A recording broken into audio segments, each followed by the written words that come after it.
Hello, NBA fans, and welcome to the fifth installment of the NBA, The Week That Was. The podcast has been going strong for the past 4 weeks, and I hope everyone is enjoying it. This week had some great games, including the always entertaining Christmas Day matchups. The day before Christmas has no games, so to replace the Monday game, we'll be looking at 2 Christmas Day games. Without further ado, let's get right into the 5th episode of the NBA, The Week That Was. On Sunday, the Wizards took on the Suns in an overtime thriller. The Wizards edged the Suns out 149 to 146 in 3 overtimes. This game was the first game since the Kelly Oubre-Trevor Ariza trade, and both players had an impact on their team's performance. Having said that, they weren't the best players that night for their team.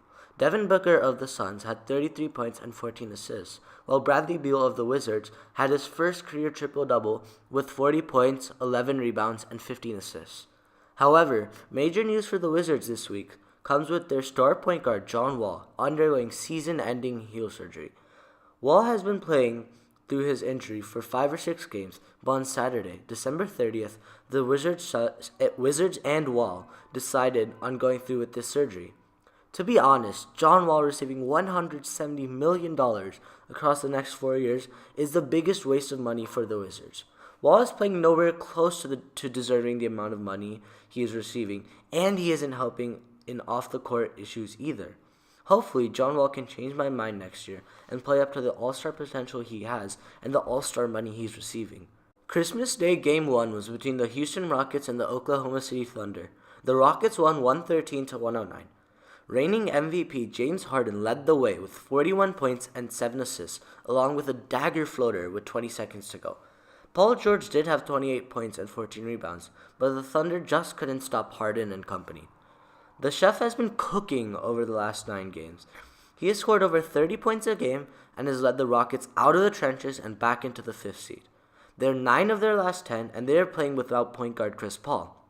Harden has started to make a case for another MVP, and the chances are looking quite high right now.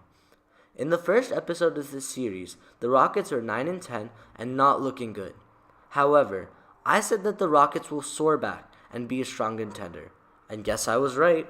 The second Christmas game was the game that all NBA fans had been waiting for, the rematch between LeBron and the Warriors on Christmas Day. It was one of the most anticipated matchups of the year, and oh how different was the result we were expecting. The Lakers blew the Warriors out 127 to 101 in a game that left all NBA fans, besides the Warriors fans, jumping with joy. Everyone finally got hope that someone can beat the Warriors. LeBron James did lead the Lakers with 17 points and 13 rebounds.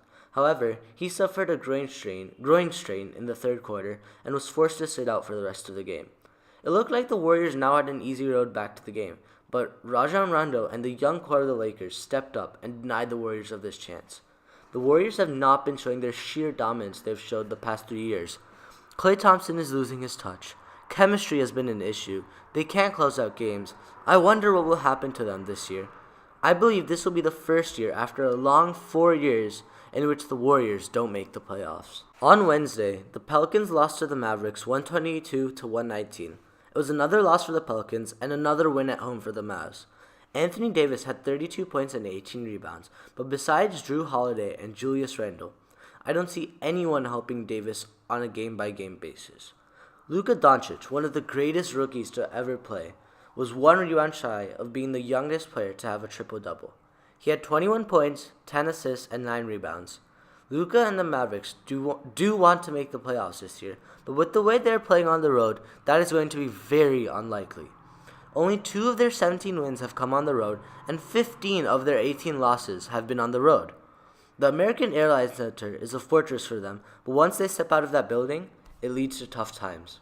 On Thursday, the Bucks beat the Knicks 112 to 96. The Greek freak Giannis Antetokounmpo had 31 points, 14 rebounds, and 8 assists to lead the Bucks to another victory. The Knicks didn't have that many standout performances, except for the fact that hothead Enes Kanter got into yet another fight with a superstar in Giannis and got himself ejected. The Bucks now sit on top of the Eastern Conference with the best record in the league with 25 wins and 10 losses.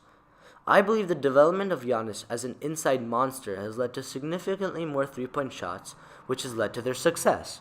Giannis drives in, draws two defenders, kicks it out to the open man, who splashes down the three. This perimeter-centric style, employed by Mike Budenholzer, has been fun to watch and the integral part of their success. On Friday, the Atlanta Hawks beat the Timberwolves in overtime, 123-120. Rookie Trae Young played very well, which made me very happy. He had 16 points and 11 assists on 7 of 11 shooting. However, the key to the Hawks' victory came from the struggles of Andrew Wiggins' free throws. Wiggins shot 5 for 12 from the line and missed multiple free throws to either tie the game in overtime or win the game in the fourth quarter. Wiggins was booed by his own home crowd in Minnesota, which must have been very demoralizing. Since his rookie season, in which he won Rookie of the Year, Wiggins has never lived up to the hype he was receiving. People were calling him the next Jordan with all his athleticism. Having said that, the shot that Wiggins takes the most is the mid-range jumper. I always wonder why a player with such heavenly athleticism only takes mid-range shots. He is still young, so hopefully he works hard and improves his game to use his outstanding abilities. Our last game of this episode was between the Celtics and the Grizzlies. The Celtics won 112-103 in a comeback victory. They were down 17 at halftime, but they fought through it and came back to win. Kyrie Irving had 26 points and 13 assists, while opposing point guard Mike Conley had 26 points and 6 assists. Since the introduction of Marcus Smart and Marcus Morris into the starting lineup, the Celtics have been playing way better. Gordon Hayward leads the bench crew, and their team basketball and chemistry improved with this move by their genius coach Brad Stevens. The Celtics are still only in 5th place, but I think they can improve and be in 3rd place by the All-Star break. That wraps up the 5th episode of this podcast. I hope you enjoyed learning more about the NBA this week and continue to do so throughout the series. Please leave a like on this video and subscribe if you haven't. Hope to catch you guys on the next episode of the NBA, the week that was. See ya!